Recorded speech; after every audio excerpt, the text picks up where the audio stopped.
بسم اللہ الرحمن الرحیم۔ کل رات کی طرح آج کی صبح بھی ایک مختلف صبح تھی۔ بہت نیا تھا اس کا غم کہ ابھی تو چند دن ہی گزرے تھے باپ کو دنیا سے رخصت ہوئے۔ کیا خبر تھی برسوں جن کے سائے شفقت نے دھوپ میں چھاؤں دی اور ماں کی کمی محسوس نہ ہونے دی، انہیں اس طرح اچانک کھو دے گی۔ زندگی ان کے بغیر بہت تکلیف دہ اور مشکل ہو جاتی، لیکن راحیل نے اس کے سر پہ اپنی عزت کی چادر ڈال کر محبت کا بھرم قائم رکھا تھا۔ وہ ایک وعدہ جو اس نے مہوش سے کیا تھا کہ وہ ہر حال میں اسے اپنائے گا اور لازمی سے شادی کرے گا، اس نے پورا کر دیا تھا۔ اپنے گھر والوں کی ناراضگی و مخالفت کے باوجود وہ اس سے شادی کر چکا تھا۔ یہ بات مہوش کو اس کی محبت کا یقین دلانے کے لیے کافی تھی۔ پھر بھی جانے کیوں ایک خوف تھا جو دل کو گھیرے ہوئے تھا۔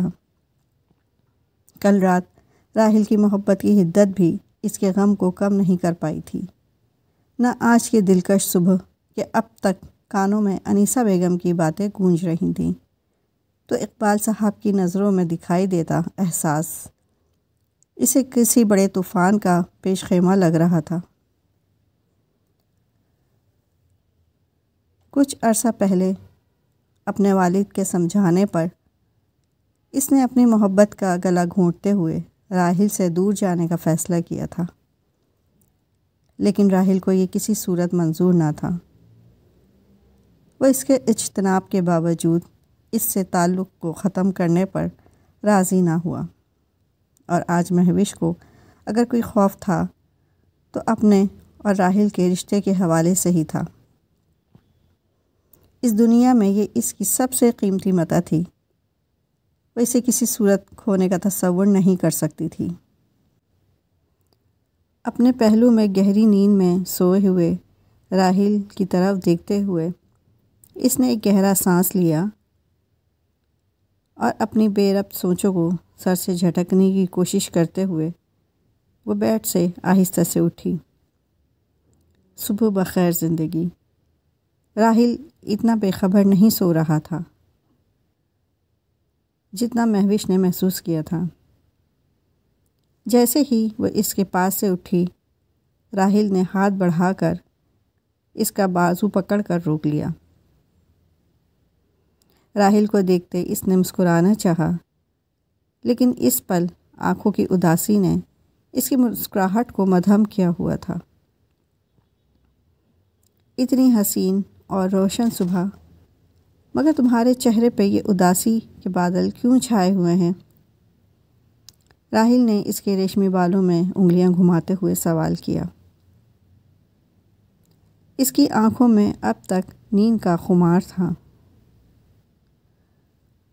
اداس نہیں، ہاں پریشان ضرور ہوں۔ اب اس نے خود سے پوچھ لیا تھا تو مہوش چاہ کر بھی اس کی بات کو رد نہیں کر پائی تھی۔ پریشان کیوں ہوں؟ راحیل نے تکیہ سیدھا کرتے بیڈ گراؤنڈ سے لگایا اور تھوڑا سیدھا ہو کر بیٹھ گیا۔ کیا اب تک تمہیں میری محبت کی شدت کا اندازہ نہیں ہوا؟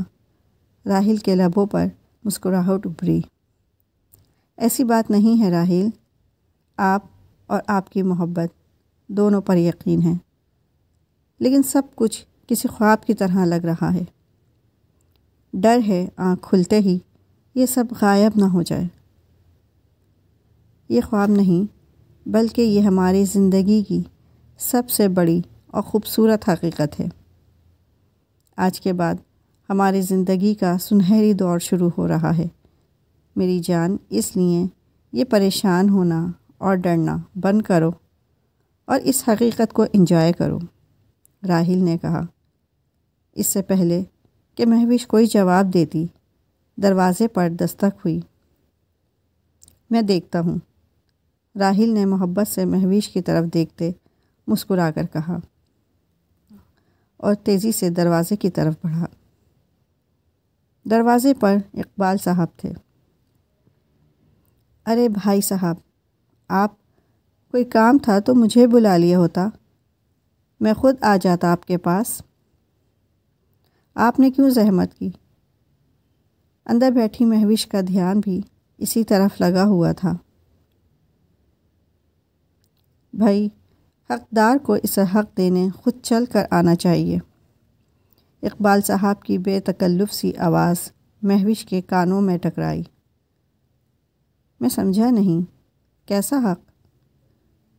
صرف راحیل ہی نہیں، مہوش بھی کنفیوز ہوئی تھی۔ اب تم نے تو آنن فانن شادی کر لی، ہمیں کوئی موقع ہی نہیں دیا کہ کوئی رسم کرتے۔ کل رات بھی بہو نے گھر آئی تو ماحول کشیدہ تھا، ایسے میں دلہن کو منہ دکھائی دینے کا موقع ہی نہیں ملا، تو میں نے سوچا ابھی جا کر اس کی منہ دکھائی دے آؤں۔ کہاں ہے وہ؟ ذرا اسے بلاؤ۔ راحیل کا دھیان پہلی بار اقبال صاحب کے ہاتھ میں پکڑے اس مخمل کے سیاہ باکس کی طرف گیا تھا، جس کے ساتھ ہی اس کے چہرے پر بھرپور مسکراہٹ نمودار ہوئی۔ کل رات اس کی طرف داری اور راحیل کی شادی کو کھلے دل سے تسلیم کر لینے کے بعد آج صبح کا یہ ان کا رویہ راحیل کو ان کا ممنون کرنے کو کافی تھا۔ اس نے ہمیشہ بڑے بھائی کا سخت اور کنٹرول رویہ دیکھا تھا۔ راحیل خود مالی طور پہ مستحکم تھا، پھر بھی بڑے بھائی سے دب کر ہی چلتا تھا کہ ان کا ہمیشہ سے اس پر روب تھا۔ یہ تو پہلا موقع تھا جب محبت اور جذبات نے اسے ان کے سامنے باغی کیا، مگر بھائی کی فراخ دلی نے اسے سچ میں بھائی کا مقروض کر دیا تھا۔ وہ اندر ہے، آپ آئیے نا بھائی صاحب۔ مہوش، دیکھو بھائی جان تم سے ملنے آئے ہیں۔ مہوش، جو راحیل اور اقبال صاحب کی باتیں سن رہی تھی، راحیل کی آواز پر جلدی سے بیٹھ سے اٹھی اور اپنا لباس درست کرتے پاس پڑا دوپٹہ سلیقے سے اوڑھے خود ہی دروازے کی سمت بڑھی۔ السلام علیکم۔ اقبال صاحب کمرے میں داخل ہوئے تو مہوش نے جلدی سے سلام کیا۔ وعلیکم السلام، بھائی جیتی رہو، اقبال صاحب نے جواب دیتے ہوئے مہوش پہ ایک بھرپور نظر ڈالی، اور اس بار مہوش کو یہ اپنا وہم نہیں محسوس ہوا تھا۔ ویسے تو یہ سب گھر کی عورتیں کریں تو اچھا لگتا ہے، لیکن انیسہ کا موڈ کل رات سے تھوڑا آف ہے، تو میں نے سوچا میں ہی تمہیں تمہارا شادی کا گفٹ دے دوں۔ اقبال آگے بڑھ کر وہ مخمل کا باکس مہوش کی طرف بڑھایا جو اب کھلا ہوا تھا، اور اس میں موجود 2 قیمتی اور بیش قیمت کڑے جھلملا رہے تھے۔ اس کی کیا ضرورت تھی بھائی صاحب؟ ہمارے لیے تو آپ کی دعائیں ہی کا سب سے بڑا گفٹ ہیں۔ مہوش نے نگاہ چکائے دھیمی آواز میں کہا، البتہ اپنا ہاتھ آگے نہیں بڑھایا تھا۔ دعاؤں کے ساتھ منہ دکھائی بھی تو دینی ہوتی ہے، یہ لو سنبھالو اپنی امانت۔ مہوش نے لب کاٹتے بے بسی سے ہاتھ آگے بڑھایا۔ اقبال نے باکس مہوش کو پکڑایا، لیکن کچھ اس انداز سے کہ اس کی انگلیاں اقبال کے ہاتھ سے ٹکرا گئی تھیں۔ شکریہ، مہوش نے تیزی سے ہاتھ پیچھے کرتے سنجیدگی سے کہا۔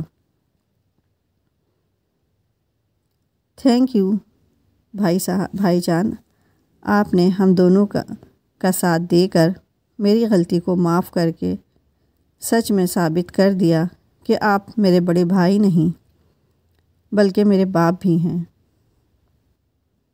راحیل نے فرتے جذبات سے بھائی کو گلے لگاتے ممنون انداز میں کہا۔ مہوش سر جھکائے لب بھینچے کھڑی تھی۔